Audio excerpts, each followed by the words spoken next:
नमस्ते, मैं हूं किशोर अजवाणी। केरल के कोझिकोड में एयर इंडिया का विमान हादसा जितना डरावना था, उतने ही सवालों से भी घिरा।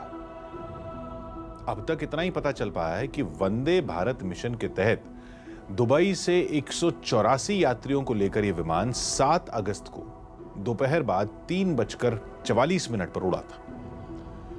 विमान की कमान कैप्टन दीपक साठे को सौंपी गई थी, जो कमर्शियल पायलट बनने से पहले भारतीय वायुसेना में विंग कमांडर थे। वायुसेना की फ्लाइट टेस्टिंग विंग में काम कर चुके थे।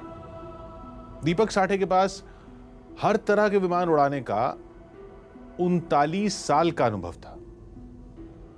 यह भी एक वजह थी कि उनको कोझिकोड, जिसे कैलिकट इंटरनेशनल एयरपोर्ट के नाम से जाना जाता है, वहां दुबई में फंसे भारतीयों को सुरक्षित पहुंचाने की जिम्मेदारी सौंपी गई। कोझिकोड के टेबल टॉप रनवे पर विमान की लैंडिंग साफ मौसम में भी आसान नहीं मानी जाती।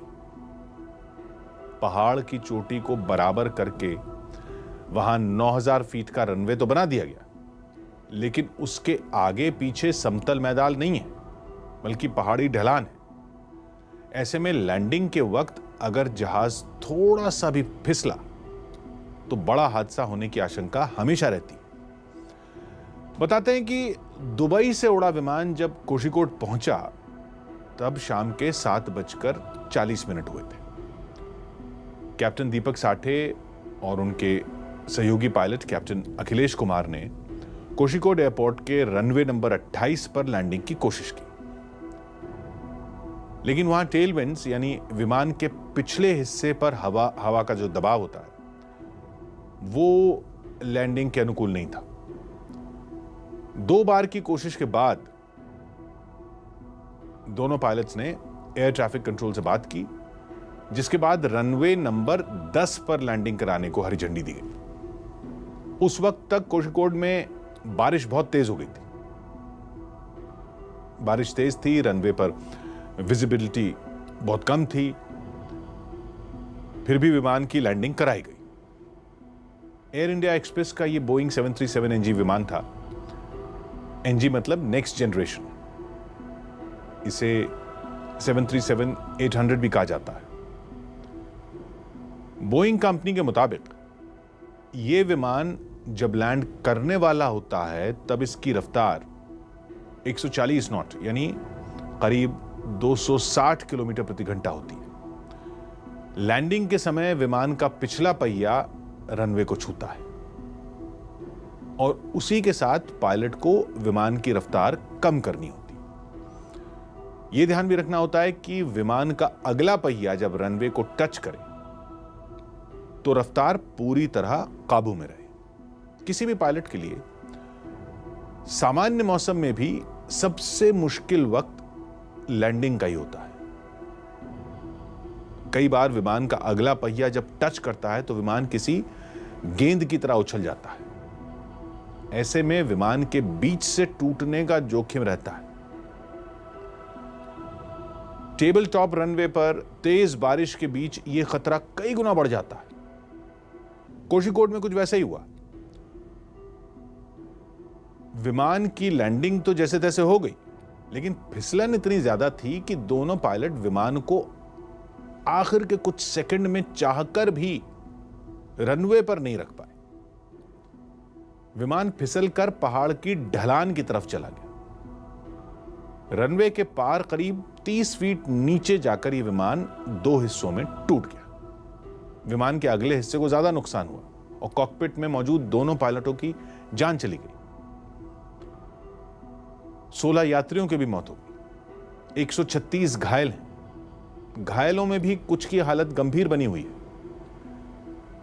यह हादसा और भी दिल दहलाने वाला हो सकता था, लेकिन पायलट की थोड़ी सूझबूझ और थोड़ी किस्मत की मेहरबानी ही रही कि विमान के 2 टुकड़े होने के बाद भी उसमें आग नहीं लगी।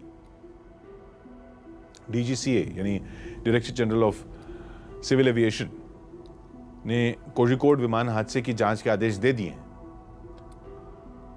विमान का cockpit voice recorder, flight data recorder बरामद हो चुके हैं।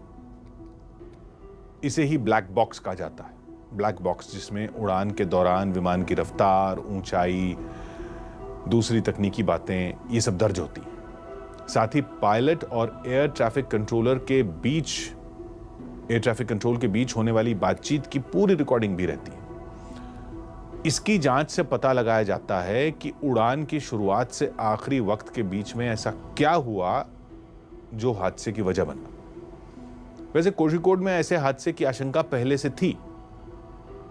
नागरिक उड्डयन मंत्रालय, DGCA, airports authority of India सबको मालूम था कि कोझिकोड एयरपोर्ट में ऐसी कई तकनीकी खामियां हैं जिनकी वजह से बड़ा विमान हादसा किसी भी दिन हो सकता है। वो खामियां क्या थीं, उनको दूर करने के लिए क्या कदम उठाए गए तो क्या वो आधे अधूरे थे? 5 साल पहले जिस कोझिकोड एयरपोर्ट को बड़े विमानों के लिए बंद कर दिया गया था, उसे भारी भरकम विमानों के लिए दोबारा खोलने की वजह क्या थी? 2015 में जब वहां ज्यादा चौड़ाई वाले विमानों की उड़ानें बंद करके दोबारा शुरू की गईं, उसके बाद भी कम से कम 2 हादसे हुए थे। उन हादसों में किसी की जान तो नहीं गई, लेकिन कोझिकोड एयरपोर्ट पर विमानों की लैंडिंग और टेक ऑफ की सुरक्षा को लेकर खतरे की घंटी तो बज ही गई थी। उसकी अनदेखी जानबूझकर की गई या कोई दूसरी मजबूरी थी?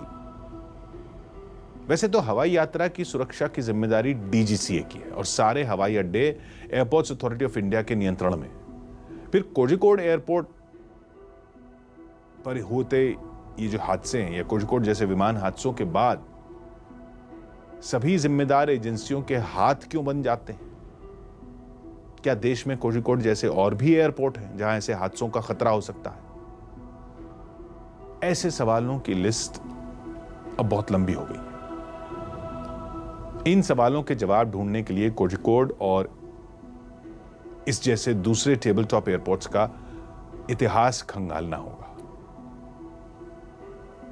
तो एक छोटा सा ब्रेक लेते हैं, सिर्फ 3 मिनट का, 4 मिनट का, और फिर देखते हैं कि कोझिकोड हवाई हादसे की बुनियाद कैसे पड़ी थी। अपने देश में एक बड़ी आम सी बीमारी है जिसने समाज और सिस्टम दोनों को जकड़ रखा है।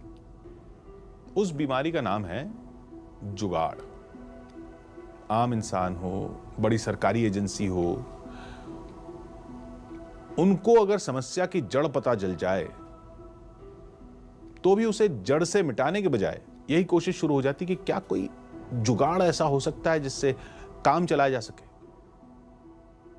कई बार ऐसे जुगाड़ बेहद खतरनाक हादसे की वजह बन जाते हैं। केरल के कोझिकोड में कैलिकट इंटरनेशनल एयरपोर्ट पर जो विमान हादसा हुआ, उसकी वजह भी जुगाड़ से काम चलाने वाली मानसिकता ही मानी जा रही है। समाचार एजेंसी पीटीआई के मुताबिक पिछले साल 2 जुलाई को सऊदी अरब से एयर इंडिया एक्सप्रेस का विमान कोझिकोड में लैंडिंग के दौरान हादसे का शिकार होते होते बच गया था। उसके बाद 4 जुलाई 2019 को डीजीसीए की टीम ने वहां जाकर एयरपोर्ट की जांच की तो पता चला कि वहां रनवे नंबर 28 और रनवे नंबर 10 दोनों के टच जोन, यानी जहां कोई विमान जमीन को छूता है, वो टच जोन पर दरारें पड़ी हुई हैं। साथ ही रनवे पर जो रबर की परत होती है वो भी बहुत ज्यादा है।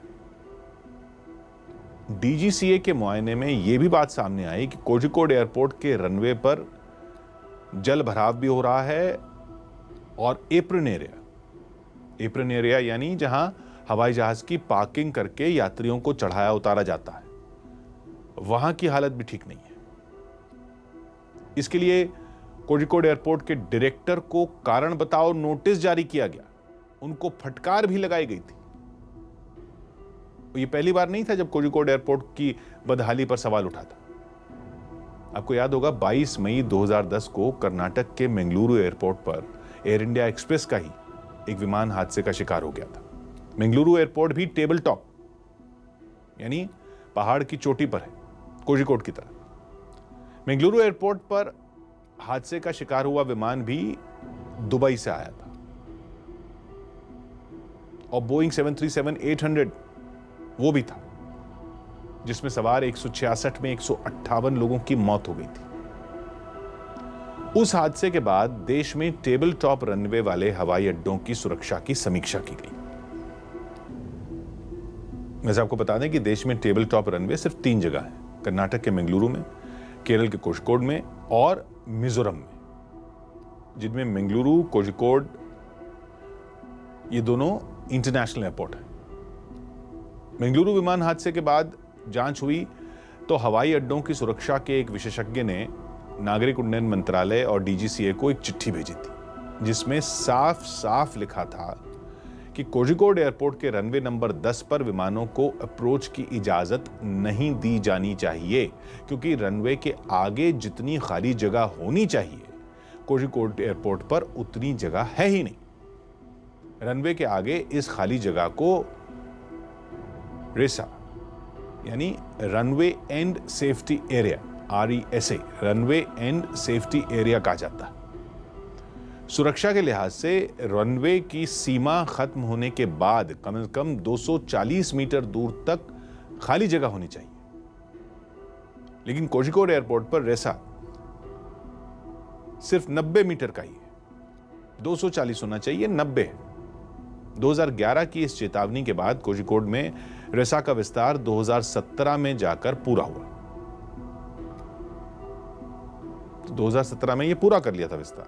हालांकि यह भी एक तरह का जुगाड़ ही था, क्योंकि कोझिकोड एयरपोर्ट पर विमानों की सुरक्षित लैंडिंग और टेक ऑफ के लिए बहुत कुछ करने की जरूरत थी। इससे 2 साल पहले यानी 2015 में मई 2015 में एयरपोर्ट्स अथॉरिटी ऑफ इंडिया ने कोझिकोड एयरपोर्ट पर ज्यादा चौड़ाई वाले सभी विमानों की आवाजाही पर रोक लगा दी थी। एयरपोर्ट्स अथॉरिटी ऑफ इंडिया ने तब माना था कि कोझिकोड एयरपोर्ट का 2850 मीटर लंबा रनवे भारी भरकम हवाई जहाजों के लिए छोटा है।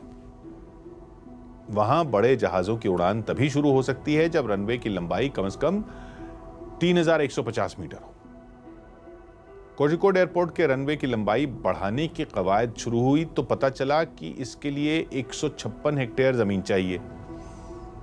जमीन का अधिग्रहण केरल सरकार को करना था, जिसने यह कहकर हाथ खड़े कर दिए कि रनवे के विस्तार के लिए जमीन तभी मिल सकती है जब एयरपोर्ट के पास रहने वाले 1500 परिवारों को कहीं और बसाया जाए। राज्य सरकार के मुताबिक यह काम मुश्किल था, इसलिए रनवे की लंबाई बढ़ाने के बजाय कोझिकोड एयरपोर्ट पर रनवे के आगे की खाली जगह रेसा की लंबाई बढ़ाकर काम चलाया गया और अगस्त 2018 से वहां भारी विमानों की आवाजाही फिर शुरू हो गई। ऐसा तब हुआ जब 1988 में शुरू हुआ, अप्रैल 1988 में शुरू हुआ था। 1988 में शुरू हुआ कोझिकोड हवाई अड्डा आज देश का 12वां सबसे व्यस्त एयरपोर्ट है। यात्रियों का दबाव बहुत ज्यादा है, बहुत ट्रैफिक है। फिर भी कोझिकोड एयरपोर्ट पर सुरक्षा की अनदेखी क्यों की गई? दुबई से आ रहा जो विमान वहां हादसे का शिकार हुआ, उसमें सवार यात्रियों की आप बीती क्या इशारा कर रही है? खराब मौसम के बावजूद एयर इंडिया एक्सप्रेस के विमान की लैंडिंग किसी दूसरे एयरपोर्ट पर क्यों नहीं कराई गई, जबकि कोरोना संकट की वजह से घरेलू विमानों की भीड़ भी हवाई अड्डों पर नहीं थी? ये सब सवाल हैं, इनका जवाब ढूंढेंगे। सिर्फ 3 मिनट का ब्रेक ले रहे हैं, छोटा सा, वो लेना जरूरी है और उसके बाद लौटकर कोझिकोड विमान हादसे की आंखों देखी हकीकत जो है ना, उससे समझेंगे। दुबई से केरल के कोझिकोड तक करीब 4 घंटे की उड़ान थी। एयर इंडिया एक्सप्रेस की उड़ान संख्या 1344 में सवार लोग बेहद खुश थे। खुशी की वजह भी थी, कोरोना संकट की वजह से दुबई में फंसे लोग राहत की सांस ले रहे थे कि करीब 5 महीने बाद वो अपनी सरजमी पर अपनों के बीच पहुंचने जा रहे हैं।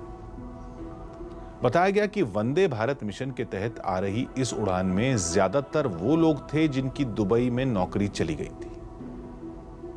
कुछ का वीज़ा ख़त्म हो चुका था, कुछ ऐसे भी लोग थे जो घूमने फिरने के लिए दुबई गए थे और कोरोना की वजह से लॉकडाउन में वहीं फंस गए थे। दुबई से कोझिकोड तक का सफ़र आराम से पूरा हो चुका था। कोझिकोड में तेज बारिश हो रही थी, लेकिन किसी को सपने में भी अंदेशा नहीं था कि विमान धरती छूते ही हादसे का शिकार हो जाएगा। विमान में सवार जो यात्री हादसे में बाल बाल बच गए, उन्हें लैंडिंग के समय का मंजर कभी नहीं भूलेगा।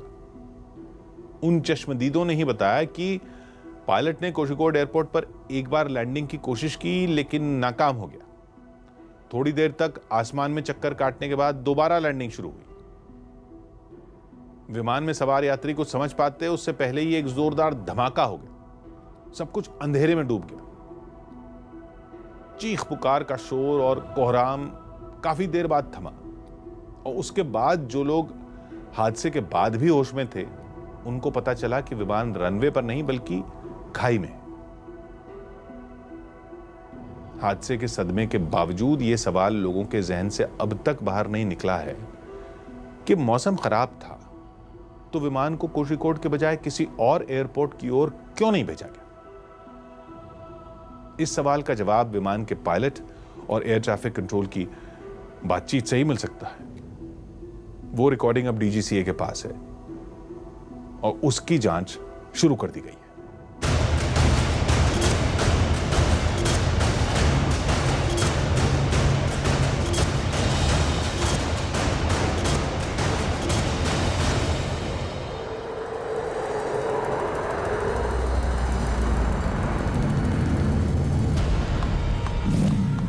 कोझिकोड विमान हादसे की पूरी हकीकत। नीचे उतरने उतरते फ्लाइट लग गया, लेकिन जो पायलट बहुत कोशिश कर रही है नीचे उतरने का। बारिश का मौसम में क्लाउड ज़्यादा है, उसको मौसम बराबर पे अभी शाम को करीब 7 साढ़े 7 बजे था। नीचे चढ़ने में मुश्किल हो गया। विमान में बैठे एक यात्री की आंखों देखी। सेकंड टाइम में उठना टाइम उनको आके टायर क्या बोल रहे हैं, स्किड हो गया बोल रहे, लेकिन बहुत लेफ्ट साइड बहुत बड़ा गर्दन था। बोल रहे 36 फीट का ऊपर था गर्दन। एक खुशकिस्मत शख्स की आप बीती। उसी में सडन ब्रेक हो गया। सब लोग बेल्ट पहनता था, सब लोग। हम लोग क्या कर दिया, सामने का इस सीट में हाथ देके उसमें हम सेल्फ बचाने की कोशिश किया। दुबई टू कोझिकोड की इनसाइड स्टोरी। तो ऐसा ऊपर वाला का मर्जी ऐसा होएगा, इसके लिए ऐसा हो गया। फिर भी बहुत बड़ा ट्रेजेडी था ये तो। हम देख रहे एक सपना जैसे हो गया, लेकिन बहुत बड़ा ट्रेजेडी था। उधर का 1:30 बजे। सच कहें तो वाकई ऐसे विमान हादसे में बचना किसी चमत्कार से कम नहीं है। शायद ये खुशकिस्मत शख्स इस खौफनाक सफर की पूरी हकीकत बताने के लिए ही जिंदा बचा। इस हादसे में बचे इस यात्री को दुबई से कोझिकोड तक पहुंचने का हर वो पल याद है जब उनका सफर शुरू हुआ था। इस यात्री के मुताबिक दुबई से टेक ऑफ के वक्त फ्लाइट पूरी भरी हुई थी, यानी विमान में 6 क्रू मेंबर समेत 184 यात्री सवार थे। एयर इंडिया एक्सप्रेस AXB 1344 के बोइंग 737 की यह फ्लाइट खास तौर पर वंदे भारत मिशन के तहत दुबई से कालीकट आ रही थी। कल 7 तारीख का निकला था कल दुबई से। 7 तारीख फ्लाइट आके उधर का 1:30 बजे था, लेकिन आधा घंटा लेट हो गया। अभी 2 बजे से इधर से निकल गया, लेकिन थोड़ा वो लगेज का प्रॉब्लम सबका ज़्यादा करके थोड़ा हाफ आवर ज़्यादा हो गया। हम जो 1:30 को उधर से निकलने का 2 बजे निकल गया। 2 बजे निकल के करीब पूरा फ्लाइट फिल था, कमती नहीं था। बच्चा भी है, बुढ़ापन वाला पूरा ये ओल्ड एज लोग है, पूरा फैमिली, ज़्यादा फैमिली था। दुबई से कालीकट पहुंचने में फ्लाइट को 3.5 घंटे का वक्त लगा, लेकिन कालीकट एयरपोर्ट पर ट्रैफिक ज्यादा होने की वजह से लैंडिंग में वक्त लग रहा था। नॉर्मली उधर से आ गया, लेकिन केरल में पहुंच के कालीकट उधर तो जो जब निकलने वक्त वो बता दिया तो 3 आवर 45 मिनट चाहिए, लेकिन 2 बजे निकल गया। इधर के करीब 5:30 हो गया। तब जो इसका वार्डन आके अनाउंस किया ये फ्लाइट का, तो हम अभी कालीकट पहुँच गया। थोड़ा टाइम, ये थोड़ा 10-15 मिनट में हम लॉन्च होएगा। जब लॉन्च होने का टाइम थोड़ा लेट टाइम लग गया, क्योंकि इधर क्लाउड ज़्यादा था। कोशिकाकोड एयरपोर्ट पहुंचने पर खराब मौसम की वजह से पायलट दीपक साठे और को पायलट अखिलेश शर्मा पहली बार में विमान को रनवे पर नहीं उतार पाए। पायलट बहुत कोशिश कर रही है नीचे उतरने का, बारिश का मौसम में, क्लाउड भी ज़्यादा है, उसको मौसम बराबर पे अभी शाम को करीब 7-7:30 बजे था, नीचे चढ़ने में मुश्किल हो गया। वो बहुत ट्राई किया, एक बार जब तुरंत वो ट्राई किया नीचे उतरने का, फिर उसको सिचुएशन बराबर नहीं, फिर भी उठ गया। दूसरी बार जब विमान के पायलट ने रनवे पर विमान को लैंड कराया तो वो हुआ जिसकी उम्मीद किसी को नहीं थी। सेकंड टाइम में उठना टाइम उनको आके टायर क्या बोल रहे हैं, स्किड हो गया बोल रहे, लेकिन बहुत लेफ्ट साइड बहुत बड़ा गर्दन था, बोल रहे 36 फीट का ऊपर था गर्दन। उसी में सडन ब्रेक हो गया, सब लोग बेल्ट पहनता था, हम लोग क्या कर दिया, सामने का इस सीट में हाथ देके उसमें हम सेल्फ बचाने की कोशिश किया। अभी क्या गर्दन में चला गया, फ्लाइट आधा हो गया, ओपन हो गया पूरा, हम जो ओपन दिख रहे ओपन स्पेस हो गया। दरअसल दूसरी बार लैंडिंग के दौरान विमान रनवे पर फिसल गया और खाई में जा गिरा था। इस खुशकिस्मत यात्री के मुताबिक हादसे के बाद प्लेन के अंदर चीख पुकार मची थी, लेकिन इस हादसे को लेकर उनके मन में जो सवाल हैं, उनका जवाब शायद ही उन्हें कभी मिल पाए। इन्हें हादसे में अपनी जान बच जाने की खुशी तो है, लेकिन इस हादसे से जुड़ी खौफनाक यादें वो ताउम्र नहीं भूल पाएंगे। फिर भी क्या पता नहीं, ये मौसम भी था, पायलट एक्सपर्ट वाला भी था, फिर ऐसा क्यों हो गया बोला तो ये तो इसका क्या बोलना का सिचुएशन बराबर नहीं हो तो भी उतरने नहीं उतरना। दूसरा एयरपोर्ट में भी कोचिन में और ट्रिवांड्रम में, कैननूर में, सभी में कोशिश कर सकता था, लेकिन क्या पता नहीं, तो ऐसा ऊपर वाला क्या मर्जी ऐसा होएगा, उसके लिए ऐसा हो गया। फिर भी बहुत बड़ा ट्रेजेडी था ये तो, हम देख रहे एक सपना जैसे हो गया, लेकिन बहुत बड़ा ट्रेजेडी था। खुशकिस्मत हैं वो जो इस हादसे में बच गए, लेकिन सवाल ये है कि आखिर इस हादसे में जान गंवाने वाले लोगों की मौत का जिम्मेदार कौन है। फिलहाल केरल के कोशिकाकोड में हुए विमान हादसे की जांच के आदेश दे दिए गए हैं। एयर इंडिया और एयरपोर्ट अथॉरिटी ऑफ इंडिया के साथ उड्डयन मंत्रालय का एयरक्राफ्ट एक्सीडेंट इन्वेस्टिगेशन ब्यूरो भी इस हादसे की जांच करेगा।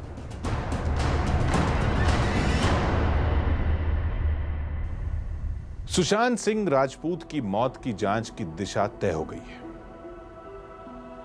उसी दिन तय हुई थी जब सुशांत के पिता ने पटना में केस दर्ज कराया और यह आरोप लगाया कि रिया और उनके परिवार के लोगों ने सुशांत के पैसे हड़पने के लिए गहरी साजिश रची थी। उसी साजिश के तहत सुशांत को तंत्र मंत्र और दवाओं के ओवरडोज से दिमागी तौर पर बीमार बनाया गया था। पटना पुलिस इसी आरोप की जांच कर रही थी, जो अब सीन से बाहर है। पटना पुलिस की जांच अब सीबीआई के हवाले हो चुकी है, जो अब तक खुलकर मैदान में उतरी नहीं है। सुशांत की प्रॉपर्टी, उनकी कंपनियों, पैसे का हिसाब किताब ईडी की टीम खंगाल रही है। सवाल एक ही है कि अगर सुशांत के बैंक खातों से एक साल में 15 करोड़ इधर उधर हुए तो गए कहां? रिया से कई घंटों की पूछताछ के बाद ईडी के सूत्रों ने बस इतना ही बताया है कि रिया के बैंक खातों में 15 करोड़ नहीं है। अब रिया के भाई शौविक चक्रवर्ती को ईडी के सवालों का जवाब देना है, जो सुशांत की 2 कंपनियों में डायरेक्टर भी हैं। वैसे हिंदुस्तान में आमतौर पर लोगों के रुपए पैसे का हिसाब किताब 2 ही जगह मिलता है, एक नंबर वाला इनकम टैक्स रिटर्न और बैंक खातों में, बाकी निजी डायरी में।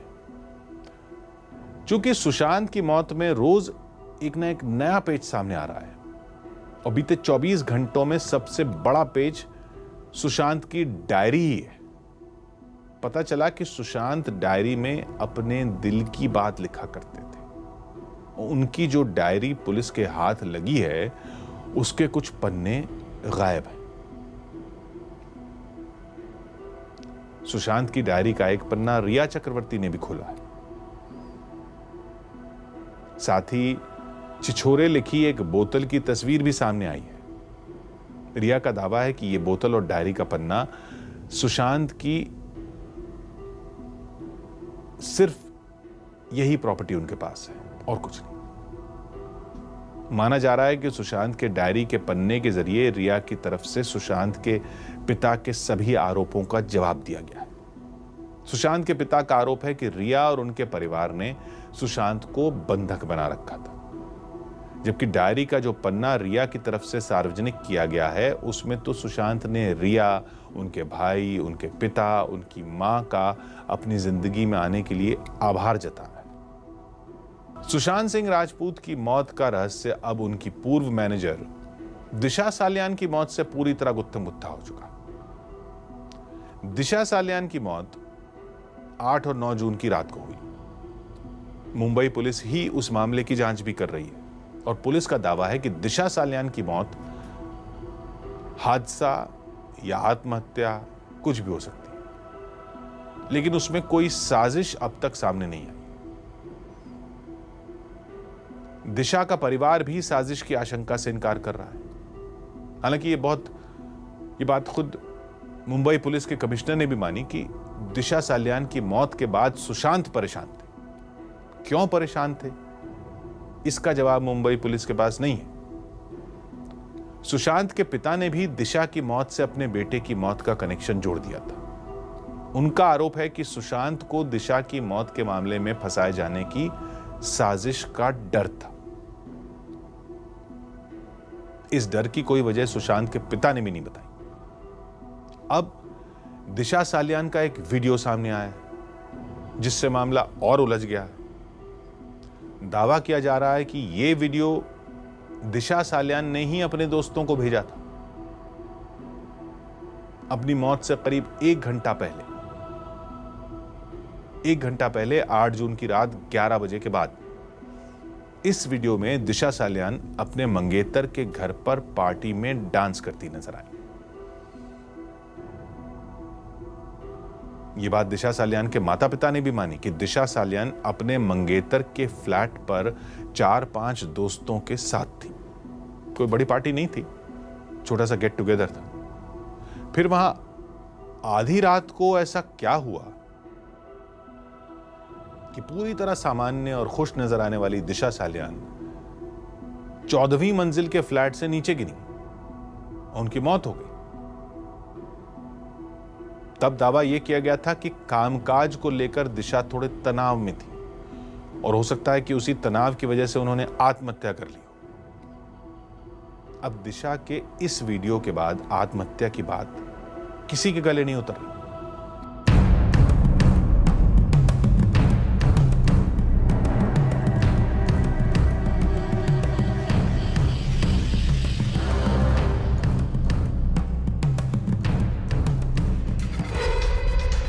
सुशांत केस की जांच में चौंकाने वाला वीडियो।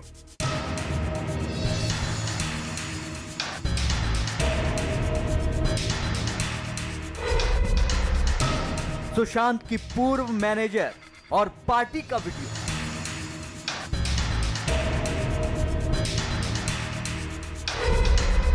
सुशांत की मौत के बाद अब दिशा सालियान की खुदकुशी पर भी सवाल।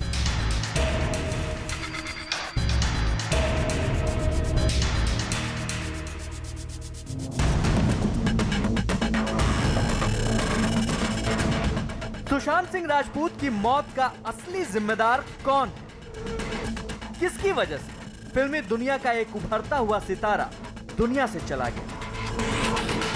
इन्हीं सवालों के जवाब तलाशने और सुशांत को इंसाफ दिलाने के लिए प्रवर्तन निदेशालय ने उन तमाम किरदारों पर शिकंजा कसा है जिसकी जिंदगी की कोई भी तार सुशांत सिंह राजपूत से जुड़ी हो। इसी कड़ी में एक चौंकाने वाला वीडियो सामने आया है। दावा किया गया है कि यह वीडियो 8 जून की रात को हुई पार्टी का है, जिसके 1 घंटे बाद दिशा सालियान ने खुदकुशी कर ली थी। सुशांत सिंह राजपूत की पूर्व मैनेजर दिशा सालियान के इस वीडियो को लेकर इसी बात का दावा किया जा रहा है कि जिस रात दिशा ने खुदकुशी की उससे ठीक 1 घंटा पहले दिशा और उसके साथी इस पार्टी में खुशी से झूम रहे थे।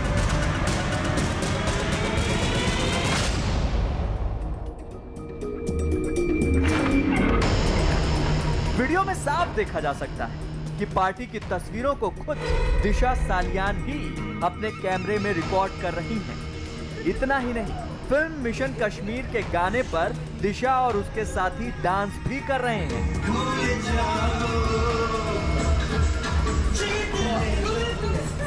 तो सवाल उठता है कि आखिर दिशा सालियान की मौत की वजह क्या है? अगर दिशा खुश थी तो अचानक उन्होंने खुदकुशी जैसा कदम क्यों उठाया? 8 जून की रात पार्टी में ऐसा क्या हुआ कि दिशा ने खुदकुशी कर ली? क्या दिशा सालियान और सुशांत की मौत का कोई आपस में कनेक्शन है? 14 जून को सुशांत सिंह राजपूत की संदिग्ध हालात में मौत हुई। उसके ठीक 6 दिन पहले यानी 8 जून को उनकी पूर्व मैनेजर की भी संदिग्ध हालात में मौत हुई। हालांकि इन दोनों मामलों को खुदकुशी के तौर पर देखा जा रहा है, लेकिन 8 जून को दिशा सालियान के पार्टी करने का जो वीडियो सामने आया है उसने इस मामले को और पेचीदा कर दिया है। क्योंकि अभी तक तो यही माना जा रहा है कि दिशा सालियान और सुशांत सिंह राजपूत का मामला खुदकुशी से जुड़ा है, लेकिन पार्टी का यह वीडियो दिशा की मौत की कुछ और ही कहानी बयां कर रहा है। इतना ही नहीं, अब खबर यह भी आ रही है कि जिस बीएमसी ने पटना एसपी विनय तिवारी को कोरोना प्रोटोकॉल का हवाला देते हुए क्वारंटीन किया था, अब वैसा ही कुछ सीबीआई के अधिकारियों के साथ भी हो सकता है। क्योंकि बीएमसी ने साफ कर दिया है कि कोई भी शख्स डोमेस्टिक एयरलाइन से मुंबई में दाखिल होता है तो उसे 14 दिन के क्वारंटीन पीरियड से गुजरना जरूरी होगा। बिहार पुलिस अधिकारी जब आए थे मुंबई में, उनको भी बीएमसी की तरफ से 14 दिन का होम क्वारंटीन का स्टैंप लगवा दिया गया था। तो उसको लेकर सुप्रीम कोर्ट की तरफ से भी बीएमसी को बताया गया था कि इस तरह से किसी ऑफिसर को क्वारंटीन करना ठीक बात नहीं है। इस पर क्या कहेंगे? नहीं, कोर्ट का क्या कहना है, कोर्ट ने जो कहा है वो तो मानना ही पड़ता है, लेकिन मुझे ये जानकारी नहीं है और मुझे इतनी ही एक फर्स्ट सिटीजन या मेयर है तो मुझे यही समझते हैं कि जो आने वाला है मुंबई में वो कोविड-19 से बाधित नहीं हो या नहीं होना चाहिए और हमारी मुंबई की जनता उसके लिए सुरक्षित रहे। मैम, सीबीआई की तरफ सीबीआई के पास ये मामला जाने वाला है सुशांत सिंह राजपूत का, क्या सीबीआई के अधिकारी आते हैं तो उनके लिए भी ये नियम लागू रहेगा? एक तो ये मेरे काम का भाग नहीं है, लेकिन मुझे यही एक समझ में सबके समझ में जाना चाहिए, कोई भी आए तो भी उसके लिए बीएमसी की एसओपी सेम रहे। वहीं सुशांत सिंह राजपूत की मौत का ये मामला बिहार और महाराष्ट्र होते हुए हरियाणा भी पहुंच गया, जहां फरीदाबाद में सीएम मनोहर लाल खट्टर ने सुशांत सिंह राजपूत के पिता से मुलाकात की। सीएम खट्टर और सुशांत के पिता की ये मुलाकात पुलिस कमिश्नर ओपी सिंह के घर पर हुई। ओपी सिंह रिश्ते में सुशांत सिंह राजपूत के जीजा लगते हैं।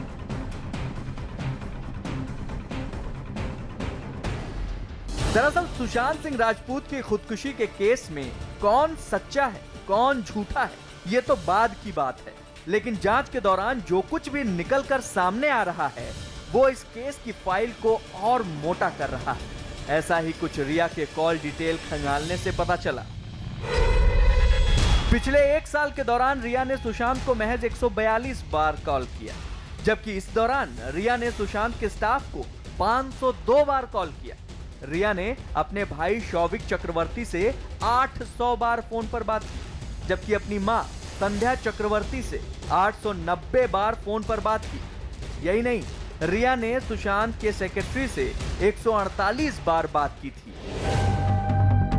सुशांत सिंह राजपूत की मौत को करीब 2 महीने होने वाले हैं। यही वजह है कि जस्टिस फॉर सुशांत की आवाज भी सोशल मीडिया से लेकर पूरे देश में बुलंद हो रही है। देखना है वो घड़ी कब आती है जब सुशांत सिंह राजपूत के असली गुनहगार सलाखों के पीछे होंगे।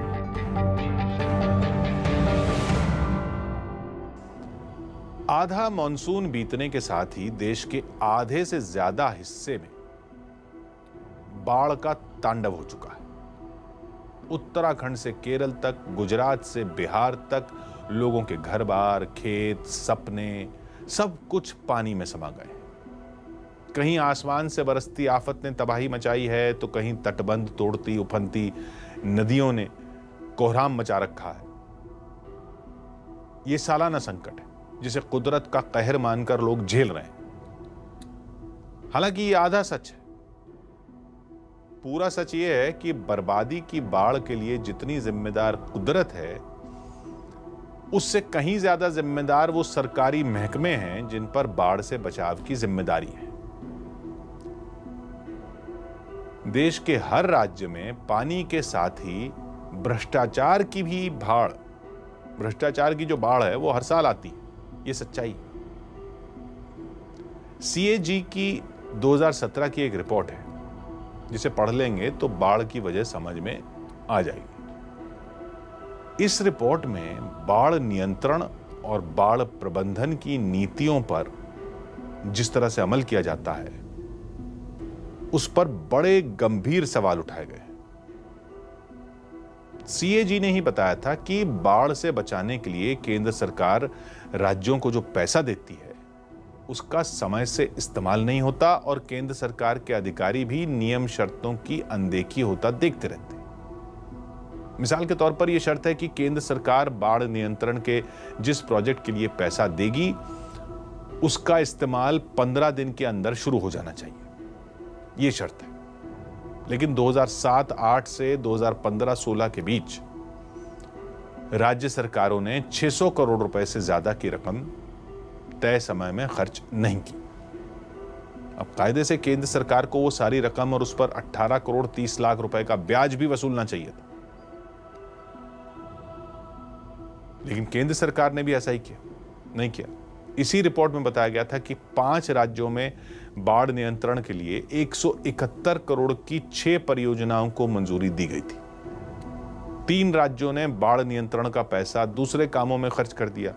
बाकी राज्यों ने 15 महीने से लेकर 5 साल तक उस पैसे का कोई इस्तेमाल ही नहीं किया। सीएजी ने जिन 17 राज्यों और केंद्र शासित क्षेत्रों में बाढ़ नियंत्रण परियोजनाओं का हाल देखा, उनमें 8 राज्य तो ऐसे भी थे जहां बाढ़ से लोगों को बचाने के लिए डीपीआर यानी डिटेल प्रोजेक्ट रिपोर्ट्स तो बनाई गई, लेकिन उस पर काम शुरू करने का ख्याल 13 साल तक नहीं आया। अब सरकार की संस्थाएं अपना काम नहीं करेंगी तो फिर बाढ़ तो आएगी, क्योंकि मॉनसून की बारिश तो नदियों पर तटबंध बनाने, उनकी मरम्मत होने का इंतजार तो नहीं करेगी।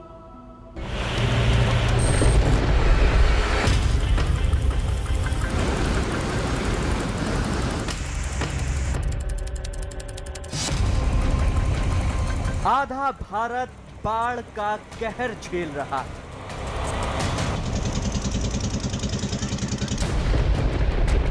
गुजरात के गिर सोमनाथ में हिरण नदी में आई बाढ़ के तेज बहाव में एक ट्रैक्टर हादसे का शिकार होकर पलट गया। हादसे के वक्त ट्रैक्टर की ट्रॉली पर 3 लोग सवार थे। गनीमत यह थी कि हादसे के वक्त वहां आसपास के लोग मौजूद थे, जिससे ट्रॉली पर सवार तीनों लोगों की जान बचाई जा सकी। क्रेन की मदद से लोगों को नदी के तेज बहाव से बाहर निकाल लिया गया। गुजरात के जूनागढ़ में भी पानी के तेज बहाव का कहर देखने को मिला। यहां कॉजवे से गुजरते वक्त एक बाइक सवार पानी के तेज बहाव में बाइक समेत बह गया। गनीमत यह रही कि उसके हाथ एक लोहे का खंभा आ गया और उस खंभे के सहारे वो टिककर काफी देर तक खड़ा रहा। बाद में स्थानीय लोगों ने पुलिस वालों और गांव वालों की मदद से उस शख्स को तेज धार से बाहर निकाला। बिहार का दरभंगा शहर इन दिनों बाढ़ की वजह से पूरी तरह पानी में डूबा दिखाई दे रहा है। आलम यह है कि जगह जगह भरे पानी को निकालने के लिए लोगों ने पंप सेट से पानी निकालना शुरू कर दिया है, लेकिन लोगों का आरोप है कि शहर प्रशासन अब भी हाथ पर हाथ धरे बैठा है। केरल में भारी बारिश के बाद बाढ़ जैसे हालात बन गए। केरल के कुछ इलाकों में पिछले एक हफ्ते से जारी बारिश की वजह से बाढ़ आ गई है। यहाँ कई नदियों का पानी भी खतरे के निशान पर बह रहा है। कई इलाकों में पानी सड़कों पर बह रहा है। कई गांव पानी में डूब गए हैं और हजारों लोग बेघर हो गए हैं। मौसम विभाग ने केरल में वायनाड, इडुक्की और मल्लपुरम में 11 अगस्त तक भारी बारिश की आशंका की वजह से रेड अलर्ट जारी किया है। लेकिन सबसे ज्यादा खराब हालात फिलहाल मुन्नार के हैं, जहां लगातार हो रही बारिश ने पूरे शहर की रफ्तार को रोक दिया है। केरल के इडुक्की में राजमाला इलाके में जमीन खिसकने से बड़ा हादसा हो गया, जिसमें 9 लोगों की मौत हो गई। दरअसल भारी बारिश के बीच एक पहाड़ से बड़े बड़े पत्थर के साथ मिट्टी भी बहकर नीचे आनी शुरू हो गई। इसके साथ ही तेज बारिश की वजह से निचले इलाके में जमीन का एक हिस्सा खिसकने से पूरा इलाका पानी में समा गया। बताया जा रहा है कि रास्ता कटने की वजह से यहां पहुंचना बेहद मुश्किल हो गया। हादसे की खबर मिलते ही पुलिस और दमकल कर्मी मौके पर पहुंचे और अब तक 10 लोगों को बचा लिया गया है। केरल में बाढ़ की मार की एक डरावनी तस्वीर एर्नाकुलम से भी आई है। एर्नाकुलम जिले में ऐसी बाढ़ आई कि पानी के तेज बहाव में हाथी का एक बच्चा ही बह गया। यह हादसा तब हुआ जब पेरियार नदी में आई बाढ़ का पानी नीरामंगलम के जंगलों में पहुंच गया और इस पानी की चपेट में हाथी का एक बच्चा आ गया। पानी का बहाव इतना तेज था कि वो अपने साथ हाथी के इस बच्चे को भी बहा ले गया। पेरियार नदी के पानी में बहते हाथी के बच्चे को बचाने की कोशिश नाकाम साबित हुई। गुजरात के जूनागढ़ में महज 6 घंटे की बारिश से कई इलाके पानी पानी हो गए। गिरनार पहाड़ों में हो रही मूसलाधार बारिश और सोनरख नदी के उफान पर आने की वजह से इसके पास बसे इलाकों की सड़कें नदी में तब्दील हो गई।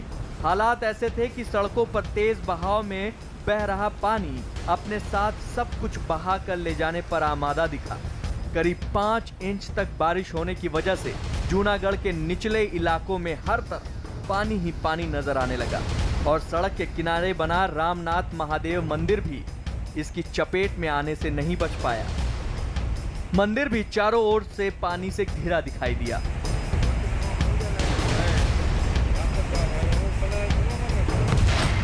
बिहार में लगातार हो रही बारिश की वजह से समस्तीपुर जिले से होकर बहने वाली नदियां कहर बरपा रही हैं। बाढ़ की वजह से इलाकों के कई गांव टापू में तब्दील हो चुके हैं। लोगों के घर पानी में डूबे हैं। लोगों ने प्रशासन की ओर से किसी तरह की मदद न मिलने का आरोप लगाया और खुद ही बोरों में मिट्टी भरकर बाढ़ का पानी घरों में घुसने से रोकने की कोशिश की। लेकिन उफनती नदियों की वजह से गांव वालों की हर कोशिश नाकाम दिखाई दी। कुछ लोग तो गर्दन तक पानी में डूबकर खाने की तलाश में भटकने के लिए मजबूर हो गए। बाढ़ की वजह से इलाकों के सैकड़ों गांव का दूसरे इलाकों से संपर्क पूरी तरह कट गया है। कर्नाटक के कई जिलों में 2 दिन से लगातार हो रही बारिश के कारण नदियां खतरे के निशान से ऊपर बह रही हैं। कोडगू जिले के कई गांव पानी में डूबे हैं। कर्नाटक के कोडगू में बाढ़ की वजह से हालात काफी बिगड़ गए हैं। सड़कें तालाब में तब्दील हो गई हैं और मकानों का ग्राउंड फ्लोर पूरी तरह पानी में डूबा नजर आया। आलम यह है कि यहाँ कई रास्ते ठप हैं और सरकारी एजेंसियां मौसम ठीक होने का इंतजार कर रही हैं। कर्नाटक में अब तक भारी बारिश में